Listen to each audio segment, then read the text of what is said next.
Assalamualaikum warahmatullahi wabarakatuh.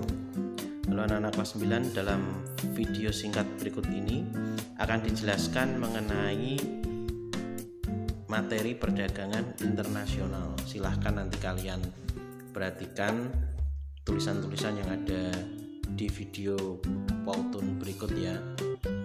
Nanti silahkan, yang penting bisa di screenshot untuk belajar. Baik, kita mulai saja videonya. Apa yang dimaksud dengan perdagangan internasional?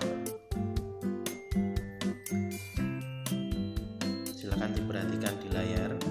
Perdagangan internasional adalah perdagangan yang dilakukan oleh penduduk suatu negara dengan penduduk negara lain atas dasar kesepakatan bersama. Misalkan kerjasama Indonesia dengan Amerika, yang penting antar negara.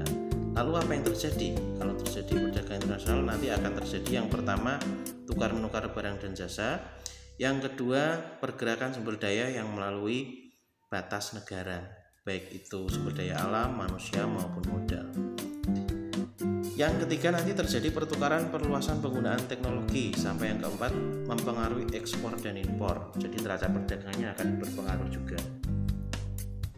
Dan yang terpenting dari perdagangan internasional adalah adanya kerjasama ekonomi antar negara untuk mencukupi kebutuhan.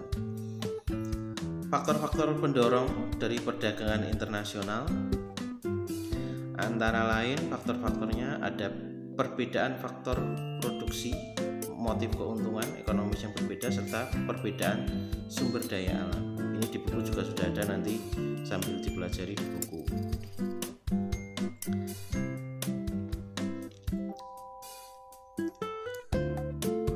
Lalu kemudian faktor-faktor yang lain adanya persaingan antar pengusaha dan antar bangsa.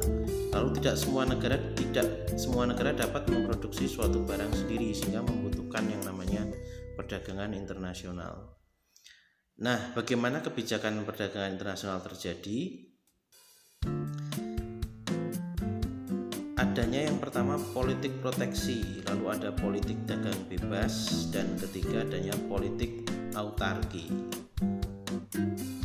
Politik proteksi bisa kamu baca sendiri ya. Silakan di screenshot. Ada proteksi ini dapat dilakukan melalui kebijakan berikut: tarif dan bea masuk, larangan impor, kuota atau pembatasan impor, subsidi, sampai dumping. Ini bentuk-bentuk proteksi. Berikutnya ada politik dagang bebas. Politik dagang bebas adalah kebijakan pemerintah untuk mengadakan perdagangan bebas antar negara.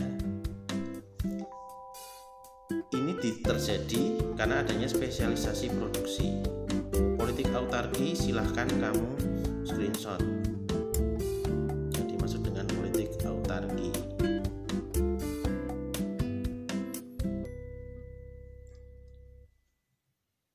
Nah, berikutnya ada teori perdagangan internasional. Ada beberapa macam teori. Yang pertama, teori keunggulan mutlak oleh Adam Smith. Silahkan di screenshot terlebih dahulu. Yang kedua, oleh David Ricardo. Ini ada teori keunggulan komparatif.